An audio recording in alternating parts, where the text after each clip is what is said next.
사랑하는 교우 여러분께 귀하신 주님의 이름으로 문안합니다. 지난 한 주간 주의 은혜 가운데 다들 평안하셨습니까?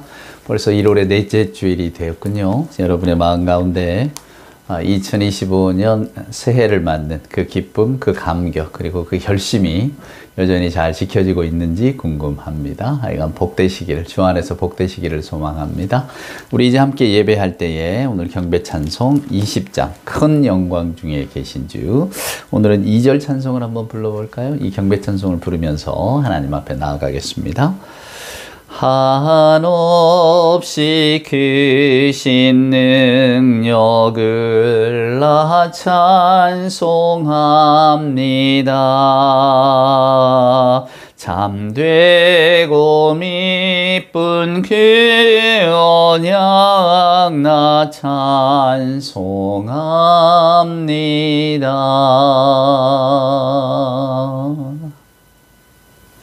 우리 사도신경으로 우리들의 신앙을 고백합니다.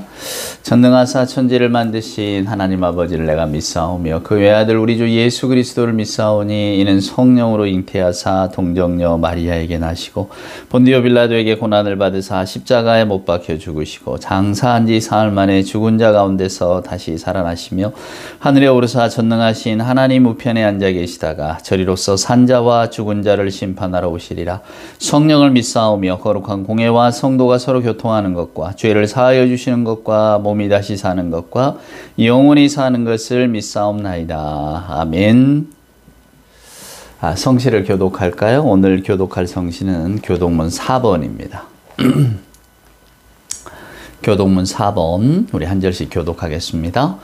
여호와여 나의 말에 귀를 기울이사 나의 심정을 헤아려 주소서. 나의 왕 나의 하나님이여 내가 부르짖는 소리를 들으소서. 내가 주께 기도하나이다. 여호와여 아침에 주께서 나의 소리를 들으시리니 아침에 내가 주께 기도하고 바라리이다. 주는 죄악을 기뻐하는 신이 아니시니 악이 주와 함께 머물지 못하며 오만한 자들이 주의 목전에 서지 못하리이다. 주는 모든 행악자를 미워하시며 거짓말하는 자를 멸망시키리이다. 여호와께서는 피 흘리기를 즐기는 자와 속이는 자를 싫어하시나이다. 오직 나는 주의 풍성한 사랑을 힘입어 주의 집에 들어가 주를 경외함으로 성전을 향하여 예배하리이다. 여호와여 나의 원수들로 말미암아 주의 의로 나를 인도하시고 주의 길을 내 목전에 곧게 하소서. 아멘. 예. 오늘 예배 찬송은 찬송가 455장입니다. 찬송가 455장. 주님의 마음을 본받는 자 그 마음에 평강이 찾아오면 험악한 세상을 이길 힘이 하늘로부터 임함이로다. 주님의 마음을 본받는 자 찬송가 455장 우리 1절과 2절 함께 찬송할까요? 주님의 마음을 본받는 자 그 마음에 평강이 찾아오면 험악한 세상을 이길 힘이 하늘로부터 임함이로다. 주님의 마음 본받아 살면서 그 거룩하심 나도 이루리. 주 모습 내 눈에 안 보이며 그 음성 내 귀에 안 들려도 내 영혼 날마다 주를 만나 신령한 말씀 늘 배우도다. 주님의 마음 본받아 살면서 그 거룩하심 나도 이루리. 아멘. 예. 기도하겠습니다. 네. 사랑과 은총으로 함께 하시는 아버지 하나님 감사합니다. 우리 하나님 주신 명을 따라 오늘 아침 모든 일상의 삶을 멈추고 저희들 하나님 앞에 나왔습니다. 저희들의 예배를 하나님 기쁘게 받아 주시옵소서. 세상에 살면서 저희들의 마음에 가득 찬 분주함과 시끄러움, 분노, 시기, 질투, 두려움, 욕심, 끝없는 집착, 성공에 대한 갈망, 명예와 출세, 하나님 오늘 이 거룩한 주일 아침 이것들을 모두 비워버리고 하나님 앞에 나왔사오니 저희들이 빈 마음이 오직 주님의 마음을 닮아가는 그 마음이 되어질 수 있도록 주님 함께하여 주시옵소서. 사랑의 하나님, 저희들이 마음을 비울 때에 이 빈 마음 거룩한 것으로 채워주시고 깨끗한 것으로 채워주시고 참된 것과 아름다운 것으로 채워주옵기를 간절히 소망합니다. 유행과 안락의 길보다 때때로 곤란과 고통의 길이라도 이것을 잘 극복하며 폭풍우 속에서도 일어설 줄 아는 저희들이 되게 하여 주시옵소서. 승리에 겸손할 수 있게 하시고 온유한 사람 되게 하시고 두려울 때 스스로를 잃지 않는 용기도 얻게 하시고 약할 때 분별하는 힘을 가질 수 있도록 주님 도와주시옵소서. 무엇보다 간절히 바라옵기는 저희가 목표를 세울 때에 마음이 깨끗한 자로서 세울 수 있게 하시고 남을 다스리기를 원하기보다 먼저 자신을 잘 다스리는 그런 사람들이 되어질 수 있도록 주여 도와주시옵소서. 오직 주 예수 그리스도의 이름을 생각하면서 헛된 세상의 욕심, 헛된 욕망들을 다 내려놓을 줄 아는 우리가 되게 하여 주옵소서.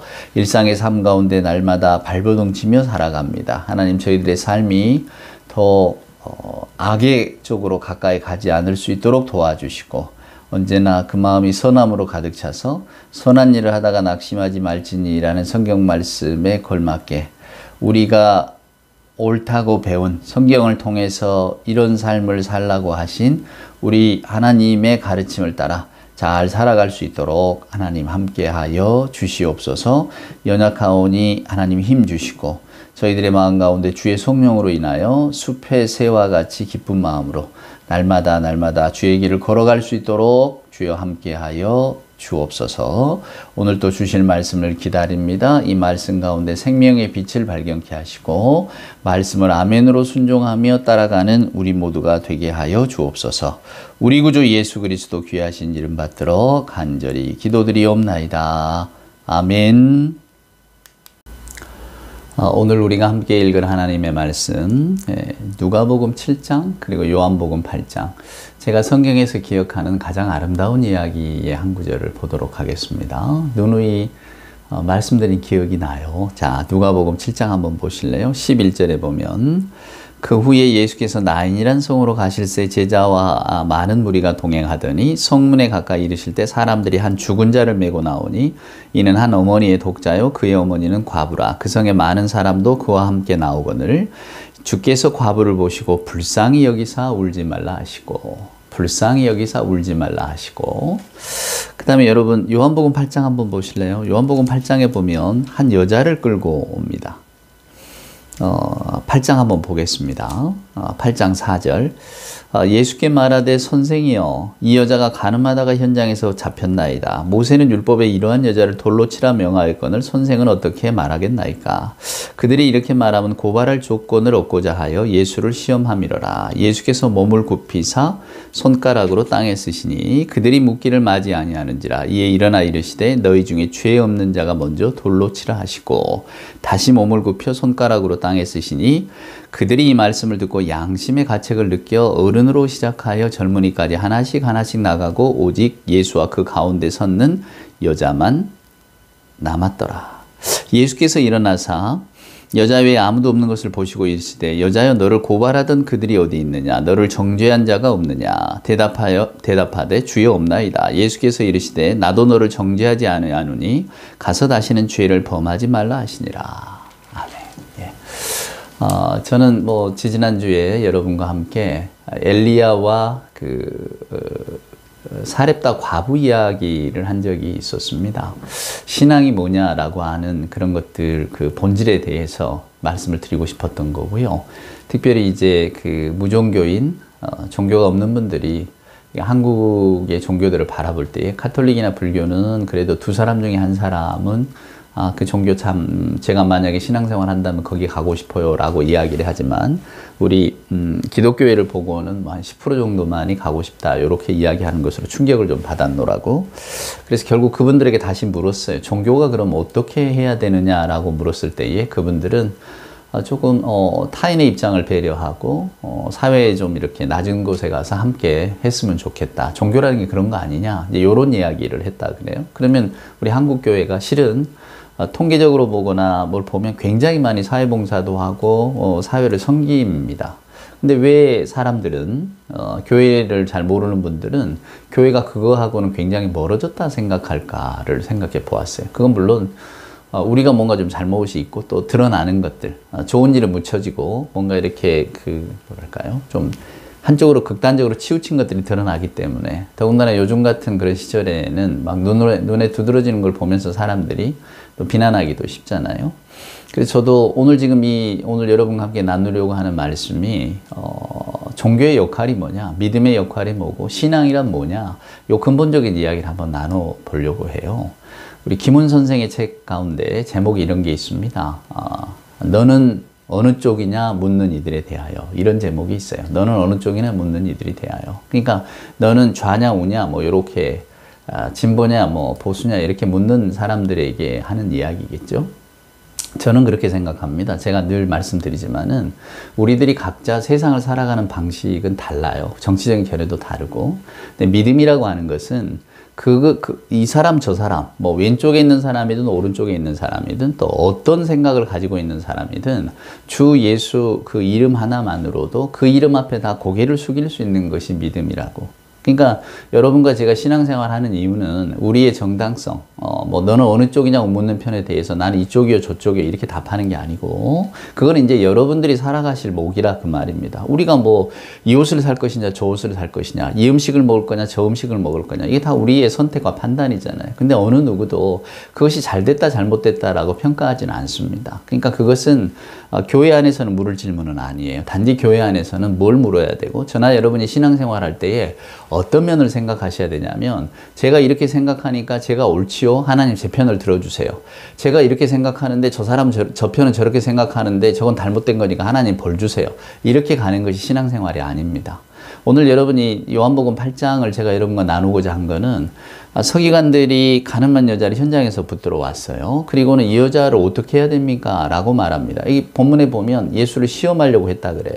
시험하려고 했다는 것은 딱 두 가지입니다. 첫째는 놓아주라 그러면 율법을 어긴 자라 그럴 것이고 그러면 돌로 쳐라 그럴 거면 이제 그때는 로마 시대니까 그 사적으로 뭔가를 린치를 하거나 이럴 수는 없거든요. 예수가 만약에 뭐 율법대로 처리하시오라고 했다면 조장자가 되는 거죠. 율법은 돌로 치는 거거든요. 돌로 치면 고발하려고 할 거 아닙니까? 저 예수라는 자가 저 여자를 돌로 쳐서 죽이라 그랬다고. 뭐 아무리 뭐 유대 율법이 그렇다고 해봐야 로마에서는 로마 법은 모든 사람에게 대해서 뭔가 이렇게 벌을 내릴 때는 로마 법정을 통하게 돼 있으니까. 그래서 예수께서도 십자가형을 받은 거 아닙니까? 여러분이 다 아시듯이. 그게 지금 이런 함정으로 몰아넣으려고 했단 말이에요. 지금 그 현장이에요. 자, 그러면 예수님의 마음속에도 왜 판단하고 평가하는 게 없었겠어요, 여러분? 저 여자의 죄, 저 여자가 뭘 잘못했을까? 이 사람들이 뭘 원할까? 왜 모르셨겠어요? 당연히 율법대로 하시오라고 하는 것이 가장 쉬운 답이셨겠지. 근데 예수는 그 답을 택하지 않으세요. 아마도 주변에 있는 많은 사람들은 왜 명백한 잘못을 한 저 여자에게 너는 잘못했다고 예수는 꾸짖지 않을까? 이렇게 이야기할 수 있어요, 여러분. 그렇죠, 여러분? 또 어떤 사람은 아니 뭐 당연한 거지. 왜 여자 혼자만 했어? 왜 남자는 어디 가고 왜 여자만 붙들고 온 거야? 라고 이야기할 수도 있죠. 또 어떤 사람은 저것들이 지금 저 여자를 데려와서 예수를 시험하려고 하고 있다. 예수님 넘어가지 마세요. 이렇게 말하는 사람도 있었겠죠. 중요한 건 이겁니다. 그 여러 가지 생각들과 여러 가지 판단들 또 시험들 속에서 예수께서 어떻게 답하셨냐 그 말이에요. 그래서 제가 오늘 이 본문의 말씀을 가장 성경에서 아름답게 기억하는 말씀이라고 여러분께 이야기 드린 이유가 여기에 있습니다. 저는 이 누가복음 7장의 나인성 과부의 아들을 살리신 이야기나 지금 요한복음 8장에 이 가늠한 여자를 예수께서 이렇게 뭐랄까 대화를 하시면서 오늘 이 여자의 처지를 헤아리신 것들을 볼 때 이것이 아마 성경에서 나온 가장 아름다운 이야기가 아닐까라고 생각하는 거예요. 그러면 성경에서 말하는 가장 아름다운 이야기가 이거라고 생각했다면 제가 만약에 그렇다면 여러분 이것이 성경의 가르침일 수 있다는 생각을 여러분도 한번 가져보시기를 원합니다. 그러니까 성경에 여러 가지 우리가 뭐 엑기스라고 하면 그 말보다는 고갱이라는 우리말이 있는데요. 성경의 핵심, 가장 핵심이 뭘까? 저는 이 누가복음 7장과 요한복음 8장이라고 생각해요. 신약 성경에. 우리 예수님이 우리에게 보여주신 믿음이란 이런 거야. 하나님의 자녀란 이런 거야. 라고 하는 가장 뭐랄까 뚜렷한 어쩌면 저와 여러분에게 강한 울림이 큰 그런 가르침이라고 생각해서 오늘 이 말씀을 다시 한번 드려보고자 하는 거예요. 그 전에 제가 이 나인성 과부의 아들을 살린 이야기 또 뭐 요 땅에 쓰신 글씨라고 오늘 예수님의 이 이야기도 여러분께 말씀을 드렸지만 이제 이런 쪽으로 강조하는 것은 아마 처음이 아닐까 싶어요. 누가복음 7장에 있는 이야기는 제가 분명히 가장 아름다운 이야기라고 말씀드린 기억이 납니다. 그러나 누가복음 7장과 요한복음 8장의 공통점이 뭘까? 여러분 누가복음 7장을 읽었던 이유는 예수께서 사람들이 한 과부의 아들이 죽었고 그 장례식을 이렇게 맞닥뜨렸을 때 예수께서 그 여자를 보시고 불쌍히 여겼다 그럽니다. 이게 스플랑크니조마이라고 하는 헬란 말인데요. 이게 예간장이 타다. 우리 여러분 뭐 창자가 끓는다 그런 표현입니다. 그러니까 우리 뭐 예간장이 탄다는 말을 하잖아요. 그러니까 예수께서 그 처지를 보시고는 예간장이 타신 거예요. 왜 예간장이 여러분 타셨을까? 그것은 인간이 맞닥뜨리는 가장 큰 비극의 자리이기 때문에 그렇습니다. 근데 예수께서는 그 자리를 보시고 그냥 지나치지 않으세요. 그래서 그냥 불쌍히 여기고 그들과 함께 하기로 하신 겁니다. 믿음이란 건 여러분 이런 겁니다. 누군가가 자녀를 잃고 아파서 울고 있다. 그럼 무조건 함께 하는 겁니다. 조건이 붙으면 안 돼요. 너는 어느 쪽이나 묻으면 안 되고 뭐 때문에 그러느냐 물어서도 안 됩니다. 아이를 잃은 엄마의 마음이 어떨까를 먼저 헤아리시고 함께 하는 겁니다. 그러니까 그것이 여러분과 마음에 맞든지 맞지 않든지 믿음이란 그런 거라는 말씀을 드리고 싶은 거예요. 저는 신앙이 그런 거고 예수를 믿는 사람이라면 그래도 그러면 안 되지 이런 게 아니고 이렇게 아이와 사랑하는 아이와 평생을 같이 하고 싶은 게 부모의 마음 아닙니까? 그리고 태어난 게 순서가 있지. 우리가 무슨 신라시대 그 월명사라고 하는 그 스님의 시처럼 말입니다. 이렇게 태어난 게 순서가 왔는데 왜 떠나는 것은 다르냐고. 한 나무 한 가지인데 왜 서로 이렇게 가는 길이 각각 다르냐고. 이렇게 한탄한다는 것은 가장 슬픈 일 아닙니까? 그러니까 자녀가 먼저 부모보다 죽는다는 것은 표현은 참척의 슬픔이라고 그럽니다. 아니 몸을 갈갈이 찢는 슬픔이라 그 말이에요. 얼마나 큰 슬픔이겠습니까? 가장 큰 슬픔이겠죠. 그럼 우리가 생각하잖아요. 순서가 있는데 내가 50년, 60년을 살고 70, 80을 살았다면 너도 거기는 살아야지. 우리가 그런 마음이 있지 않습니까? 근데 먼저 자녀를 앞서 보냈다. 그걸 어떻게 말할 수 있겠어요? 거기 가지고 뭐 당신 아들이 혹은 딸이 이래서 그랬어요. 뭐가 어땠어요? 이렇게 이야기하는 것은 사람으로서도 할 수 없는 일이지만 특별히 신앙인이라면 더 해서는 안 될 일입니다. 그러니까 우리가 믿음을 갖고 있다. 신앙생활 한다는 것은 저나 여러분의 가치관, 세계관, 뭐 정치관, 또 뭐 여러 가지 어떤 생활관 이런 것들을 다 떠나서 하나님이 보실 때에 무엇을 선하다고 하실까? 하나님께서 우리에게 무엇을 요구하실까? 어떤 마음을 요구하실까? 하나님은 우리에게 어떤 얼굴을 하고 세상을 살아가라고 하실까? 라고 하는 것 말입니다, 여러분. 그죠? 요걸 헤아리는 것이 믿음입니다. 그러니까 우리가 일상생활을 살아갈 때 우리는 우리의 힘으로, 우리의 가치관으로, 우리의 노력으로 각각 살아요. 삶의 자리가 다 달라요. 그러니까 같이 예수를 믿는 사람이라고 할지라도 각각 살아가는 방식은 다릅니다. 중요한 건 이겁니다. 예수를 믿기 때문에 살아가는 방식도 똑같아야 된다. 그것은 우리의 욕심이고 우리의 바람이고 이룰 수 없는 꿈입니다. 단지 하나님께서 그럼 우리에게 꼭 그런 걸 원하시겠느냐? 제가 바라볼 때에는 우리 하나님이 원하시는 것은 이 예수의 마음을 가지라는 거예요. 우리가 빌립보서에도 그 예수의 마음을 본받아라 이런 말씀이 있잖아요. 그런 것처럼 우리가 예수의 마음을 갖는다는 게 뭘까? 바로 이 누가복음 7장의 핵심이 있습니다. 그건 뭡니까? 불쌍히 여기사. 오늘 이 나인성 과부는 예수님을 쫓아와서 우리 아들 좀 살려주세요 하신 게 아니에요. 주변 사람들도 예수님 저 여자가 지금 아들을 잃고 너무 슬퍼하는데 저 여자 처지 좀 어떻게 좀 해주세요. 이렇게 한 것도 아니에요. 그냥 그 행렬을 보고 예수께서 그냥 불쌍히 여기셨다고 되어 있습니다. 이게 놀라운 사건인 거죠. 예수님의 마음은 불쌍히 여기는 마음입니다. 자, 오늘 요한복음 8장을 읽었습니다만 오늘 이 여자를 붙들고 왔어요. 예수님이 하실 수 있는 가장 쉬운 대답은 율법대로 해라예요. 왜냐하면 예수님도 율법을 지키는 하나님의 법을 지키는 그렇게 지금 알려져 있잖아요. 다 선생님이라고 그러고 랍비라고 그러고 그러는데 사람들이 뻔히 그걸 기대한단 말입니다. 예수님께서도 굳이 뭐라고 할 말씀 없잖아요. 너희 법에는 어떻게 되어 있느냐? 아니면 성경에는 우리가 가지고 있는 경전에는 어떻게 되어 있느냐? 그렇게 하면 된단 말이에요. 근데 예수께서는 그러지 않으셨어요. 뭐라고 반문하십니까? 죄가 있는 자가 먼저 돌로 치라고. 그 말은 뭡니까? 오늘 그 사람들의 본질을 꿰뚫는 겁니다. 하나님께서 여러분 태초 에덴 동산에서 선악을 알게 하는 나무를 따먹지 말라 하셨습니다. 그 열매를. 우리는 그게 뭐 사과니 복수니 엉뚱한 소리를 하고 있지만 그 핵심을 보셔야 돼요. 그건 뭐냐면 선악을 판단하는 것들의 어떤 그 분별자는 하나님이시지 너희가 아니라는 겁니다. 그러니까 우리가 볼 때 우리 눈에 선한 것, 우리 눈에 옳은 것, 우리 눈에 바른 것이 결국은 모두에게 결국은 선한 것이냐 아닐 수 있다는 거예요. 왜 우리 인간은 불완전하고 또 우리는 우리 생각 가지고만 세상을 바라보잖아요. 그러니까 내가 내 잣대를 가지고 너는 잘못됐어 라고 이야기할 때 그 사람의 잣대에서 보면은 우리가 잘못된 겁니다. 그렇지 않겠습니까? 그러니까 제가 늘 말씀드립니다만 우리 인간은 그냥 50일 때 49일 뿐입니다. 내가 중심이 되기 때문에 나는 언제나 51이겠죠. 여러분도 여러분이 중심이면 여러분이 언제나 51입니다. 그런데 상대편에게도 49의 오름이 있다는 것을 항상 기억하셔야 됩니다. 우리가 이걸 놓치면 다 놓치는 거예요. 말은 쉽습니다. 저도 이렇게 말하지만 우리는 모두 내가 100% 옳다고 생각하지 상대방도 49%는 옳을 거야 이렇게 생각 안 하거든요, 여러분. 그래서 갈등이 나고 분쟁이 나고 전쟁이 나고 싸움이 나는 겁니다. 그러니까 우리는 인간이라고 하는 존재는 그걸 벗어날 수가 없어요. 그래서 저나 여러분에게 그리스도가 필요한 것이지 우리가 일생을 잘 어쩌면 정직하게 바르게 선하게 잘 살아가기 위해서 예수가 필요한 거 아닙니다. 그리스도는 우리의 구원자이시지 저와 여러분은 이렇게 올바른 길로 가도록 툭툭 치는 선생님이 아니다 그 말입니다. 우리의 가장 근본적인 문제들을 건드리고 있는 거예요. 인간의 원죄를 여러 가지로 이야기합니다. 우리가 에덴 동산에 쫓겨난 이유로 어떤 원죄가 있다고 말하잖아요. 그래서 그 인간의 원죄를 가지고 여러 가지 말들을 합니다만은 성경이 말하는 원죄는 자기 중심성입니다. 어거스틴, 아퀴나스 다 이야기해. 자기 교만, 자기 사랑. 결국은 자기를 먼저 생각하는 거죠. 자기 중심적이다 그 말입니다. 거기에서 누가 아니라고 하겠습니까? 우리는 다 자기죠. 자기. 불교에서 말하는 것처럼 아상이죠. 아상. 나 자기상. 내가 누구냐? 내가 없으면 아무것도 없고 우리는 그렇게 살아갑니다. 그래서 내가 그만큼 중요한 거고 내 생각, 내 판단, 내 정서, 내 감정이 중요한 거예요.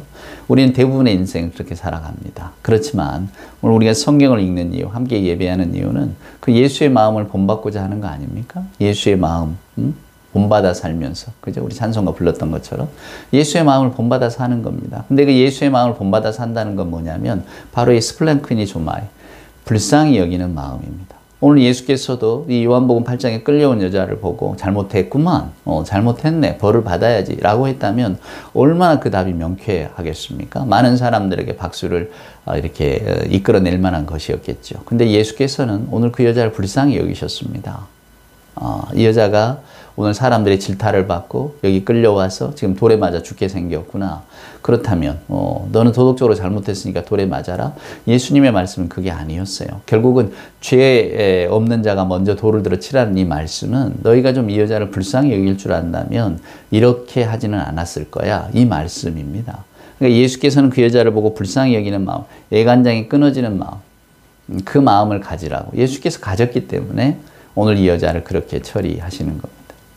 우리가 잘 아는 신 윤동주는 이런 고백을 합니다. 우리 예수님을 더러 행복했던 사나이. 행복했던 사나이 예수 그리스도라고. 십자가에서 이렇게 목을 들이미는. 하지만 예수님을 행복했던 사나이라고 봅니다. 우리 예수님의 삶을 우리 인간의 모습으로 비춰본다면 절대로 행복할 수가 없잖아요. 일단은 너무 젊은 나이에 십자가형을 받으셨고 또 그분의 삶 자체가 어떤 그 고통, 슬픔, 아픔으로 점철된 그런 삶이셨기 때문에, 그러니까 인간의 아픔을 다 경험하고 아시는 분이었기 때문에 어쩌면 그 인생을 우리가 말하는 행복이라고 말할 수는 없을 겁니다.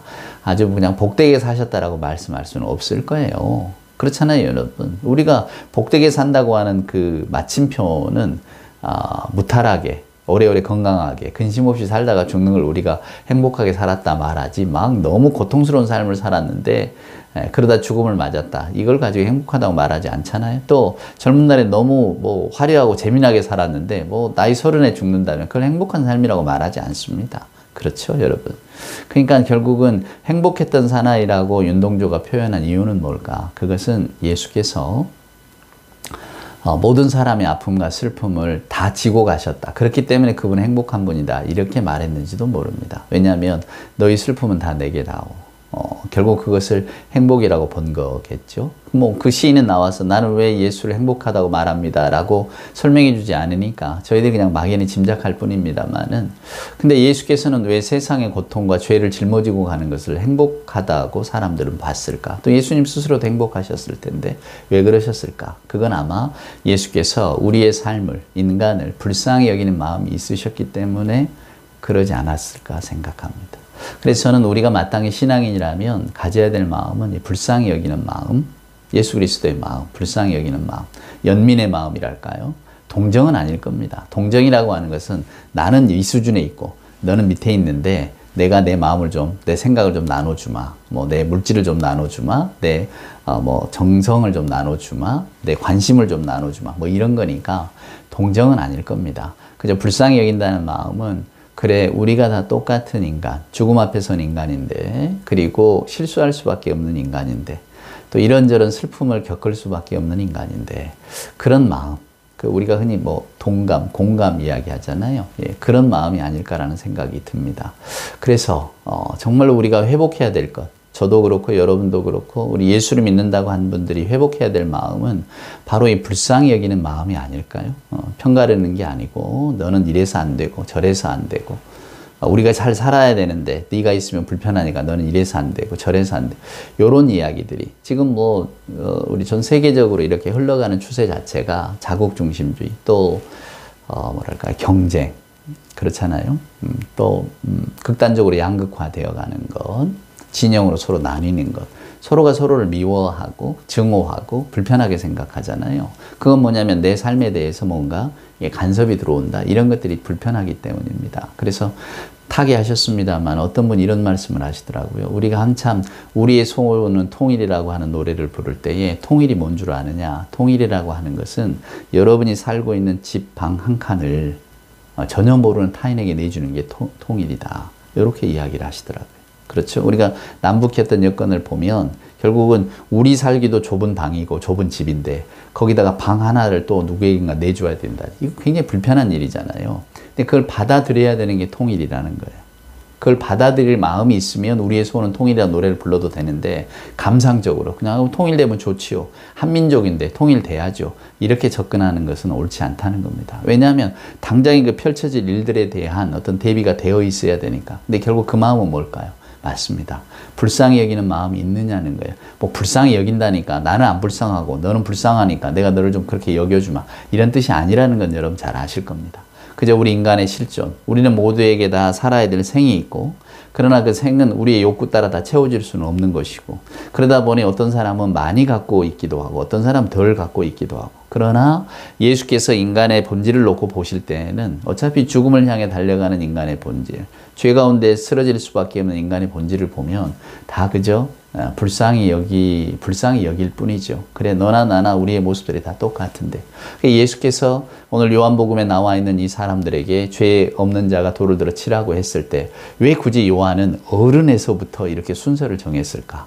왜 우리에게 그런 이야기를 들려줬을까? 어른에서부터 젊은이까지 차례로 떠나갔다고 이야기했을까? 사람들이 우르르 사라졌다가 아니라 나이 든 사람부터 한 사람씩 돌아가기 시작했어요, 이렇게 왜 표현할까, 여러분? 그죠? 나이가 들었다는 것은 그만큼 인생을 많이 산 것이고, 그만큼 인생을 살다 보면 인생의 여러 가지 경험들을 하실 것 아닙니까? 그러니까 참 그렇구나, 우리가 다 지금 네가 올래 내가 올래 해도 우리는 모두가 다 하나님 앞에서는 다 죄 많은 인간일 뿐이지, 이걸 깨닫는 거예요. 그러니까 내가 누구를 정죄하고 판단하기보다 오히려 불쌍히 여기는 마음을 갖는 것, 저는 이것이 우리 예수 믿는 사람들의 가장 근본적인 마음이라고 생각합니다. 그러니까 예수 믿는 분들의 언어는 선동의 언어가 돼서도 안 되고 정죄의 언어가 돼서도 안 됩니다. 예수께서도 말씀하시잖아요. 나도 너를 정죄하지 않는다. 그러니 이제 너는 그냥 편안한 마음으로 하지만 죄 가운데 서지 말라. 이런 말씀 하시잖아요. 가인에게 하나님께서 주시는 말씀 기억나십니까? 죄가 언제나 네 문 앞에 엎드려 있겠지만 너는 그걸 조심해야 된다고. 그 죄 게임에 넘어가면 안 된다고. 죄라는 게 결국 하나님과 반대되는 길, 자기 중심으로 서는 길 아니겠습니까? 그래서 우리 예수 믿는 분들은 항상 이것을 위해서 기도하셔야 됩니다. 하나님, 저에게 예수께서 우리를 향해서 품으셨던 그 마음, 불쌍히 여기사 그 마음이 좀 있게 해주십시오. 제가 교회와 신앙을 떠나서는 이게 옳고 저게 그르다 이렇게 분명하게 판단할 수 있지만, 그러나 예수 안에서, 신앙 안에서는 불쌍히 여기는 마음을 갖게 해 주십시오. 이런 마음, 이런 기도를 우리가 드린다면 아마도 많은 분들이 그래도 기독교가 있어서 예수 그리스도가 정말로 구세주로 존재하셔서 그나마 우리들의 삶이 이렇게 살아갈 수 있는 건 아닐까라고 하는 연민과 또 어떤 사랑과 공동체의 마음을 가지고 살아갈 수 있는 건 아닌가? 마땅히 우리 사회가 잃어버리고 있는 그런 마음들 아닌가라고 하는 이야기를 던져줄 수 있어야 됩니다. 그래서 내가 비록 뭐 여러 가지 여건 때문에 나는 종교생활, 신앙생활 안 하는 사람이지만 만약에 내게 어떤 그런 계기가 주어진다면 나는 교회를 가보고 싶다라고 하는 것이 결국은 불쌍히 여기는 마음들이 우리 안에 가득할 때에 그것이 하나의 어떤 교회를 아름답게 보아지는 또 동인 아니겠습니까? 그러니까 다 뭐 이렇게 편갈라서 이 편이 옳다 저 편이 옳다 싸우더라도 예수 이름 아래서는 다 그저 하나 될 수 있고 함께 고개 숙일 수 있고 함께 기도할 수 있고 우리가 조금이나마 좀 불쌍히 여기는 마음들을 서로 갖게 해달라고 간구할 수 있는 것이 실은 신앙의 힘 아닐까, 그런 생각이 들어집니다. 그래서 저는 이 요한복음 8장과 누가복음 7장에 있는 이야기가 예수께서 우리에게 들려주신 가장 아름다운 이야기, 예수 믿는 분들이 기억할 가장 복된 이야기라고 생각합니다. 부디 이 말씀, 이 이야기가 오래도록 우리들의 생각과 마음을 사로잡아서 저나 여러분도 예수를 믿는다는 게 뭘까라고 할 때에 이 이야기가 떠올라서 그래, 예수께서는 불쌍히 여기셨지. 우리가 그 마음을 닮아가야지. 이렇게 생각할 수 있다면 얼마나 좋을까. 그러면 우리도 예수 그리스도처럼 모두가 다 행복한 분들이 되지 않겠습니까? 그런 마음에서 오늘 이 말씀을 드렸습니다. 이 말씀을 이정표 삼아서 참 복되고 좋은 신앙생활 잘 감당해 가시기를 우리 주님의 귀하신 이름으로 축원을 드립니다. 기도합시다. 이제는 우리 구주 예수 그리스도 크신 은혜와 아버지 하나님의 만극하신 사랑하심과 자비하신 성령님의 함께 하심이 오늘도 함께 고개 숙여 예배하는 모든 하나님의 자녀들 머리머리 위에와 저들의 마음 가운데 우리 예수 그리스도의 마음 불쌍히 여기사라는 마음이 들어가서 그 마음으로 세상을 바라보고 세상과 더불어 살아가기를 소망하는 저들의 간절한 기도의 제목들 위에 우리 주님 살아가시는 복된 교회 위에 이제로부터 영원 무궁토록 함께하여 주옵기를 간절히 축원하옵나이다. 아멘.